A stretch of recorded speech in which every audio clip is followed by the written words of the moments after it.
Hi friends, RRB NTPC exam 2025 11 June third shift के all questions को लेकर हम लोग हाजिर हैं। तो अगर आपके आने वाले शिफ्ट्सों में एग्जाम है तो प्लीज़ इस वीडियो को शुरू से लेकर अंत तक देखिए, कुछ नया सीखने के लिए मिलेगा। मेरे प्यारे साथियों, बिल्कुल 100% एक्यूरेट यही क्वेश्चंस पूछे जा रहे हैं, बिल्कुल ऑथेंटिक क्वेश्चंस हैं। तो चलिए क्या क्या क्वेश्चंस पूछे गए थे उन सारी चीज़ों को हम लोग देखते हैं। देखिए, एक क्वेश्चन आया था, रासलीला नृत्य के दौरान किसकी भक्ति का प्रदर्शन होता है। तो देखिए, इसमें रासलीला में कृष्ण और गोपियों का भक्ति का विश्लेषण होता है, भक्ति का प्रदर्शन होता है, तो इसको ध्यान में रखना था। एक क्वेश्चन आया था, भारत का उच्च न्यायालय किस अनुच्छेद के तहत रीट यानी फरमादेश जारी करता है। तो एक क्वेश्चन का आंसर हो जाएगा 226। जी हाँ, 226 अनुच्छेद 226 के तहत हाईकोर्ट जारी करता है। एक क्वेश्चन पूछा था, वित्त वर्ष 2025 तक भारत के सीमेंट क्षेत्र की वार्षिक वृद्धि दर क्या रहने के अनुमान है। तो देखिए, 4 से 5% रहने के अनुमान है, इसको आप लोग ध्यान में रखिएगा।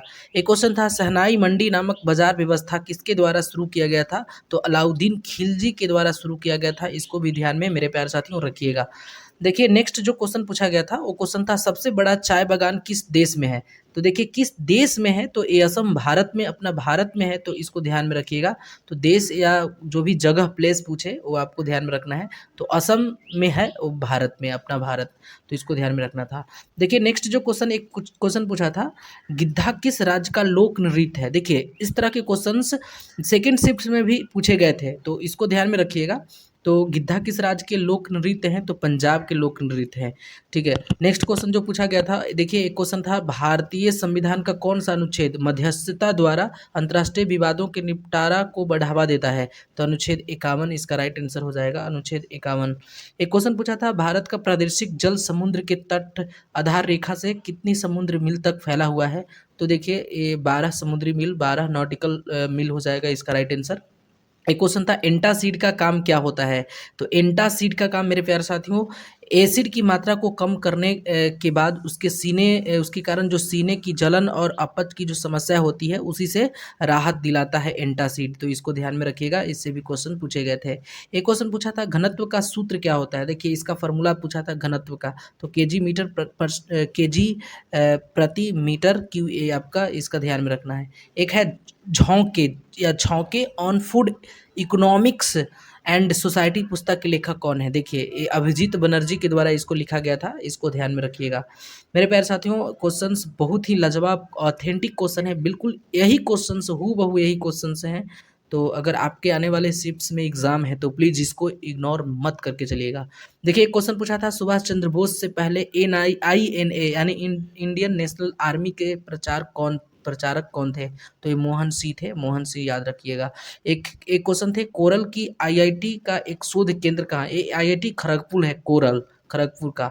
नेक्स्ट जो क्वेश्चन पूछा था, MS वर्ड में फाइल को सेव करने की शॉर्टकट क्या है। देखिए, एक क्वेश्चन रिपीटेड है, एक क्वेश्चन 2-3 शिफ्ट्सों में रिपीट किए हैं। तो MS वर्ड में फाइल को सेव करने की शॉर्टकट क्या है, Ctrl+S को प्रेस करने से फाइल जो होते हैं वो सेव हो जाते हैं।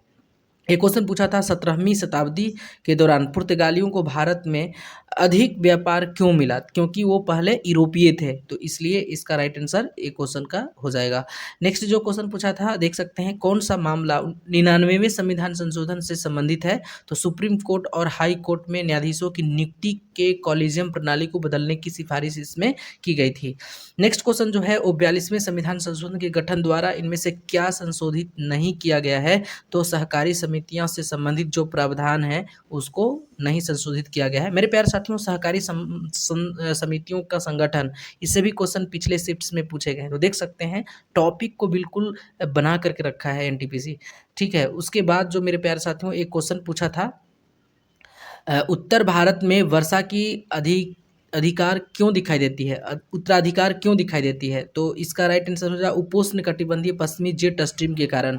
ठीक है, एक क्वेश्चन था, देख सकते हैं, इनमें से कौन सी नदी पठारी क्षेत्र में नहीं बहती है। तो यमुना एक ऑप्शंस भी बहुत सारे थे, 4 ऑप्शंस थे, उसमें यमुना पठारी क्षेत्र में नहीं बहती है। एक क्वेश्चन था, भारत में भारतीय सिविल सेवाओं को किस चार्टर अधिनियम के द्वारा अधिनियमित किया गया था। तो 1853 के चार्टर अधिनियम को ध्यान में रखिएगा। देखिए, एक क्वेश्चन आया था, इसरो से भी क्वेश्चंस पूछे जा रहे हैं, बार बार शिफ्ट्सों में इस तरह के क्वेश्चंस पूछे गए हैं। तो इसरो और सेमीकंडक्टर प्रयोगशाला द्वारा अंतरिक्ष अनुप्रयोग के लिए विकसित 2 माइक्रो प्रोसेसर के नाम बताइए। तो देखिए विक्रम 3201 और कल्पना 3201, इसको ध्यान रखिएगा।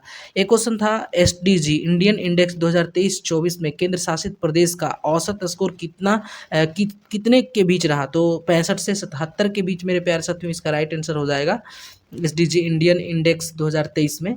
तो इसको ध्यान में रखिएगा 65 से 77। तो आई होप आप सभी लोगों को ये चीज़ें समझ में आ गई होगी कि इसका पैटर्न क्या है। शुरू से लेकर अंत तक आप लोग देख रहे होंगे हमारे एनालिसिस को, तो आपको समझ में आ रहा होगा कि जो पैटर्न बना करके रखा है शुरू से, उसमें थोड़ा सा बदलाव किया गया है रेलवे के द्वारा। मेरे प्यारे साथियों, अगर आपके भी एग्ज़ाम आने वाले शिफ्ट्स में हैं तो प्लीज़ इसको फॉलो करके चलिएगा, क्योंकि ये 100% एक्यूरेट ऑथेंटिक क्वेश्चंस जो है हम आप लोगों को एनालिसिस करवा रहे हैं।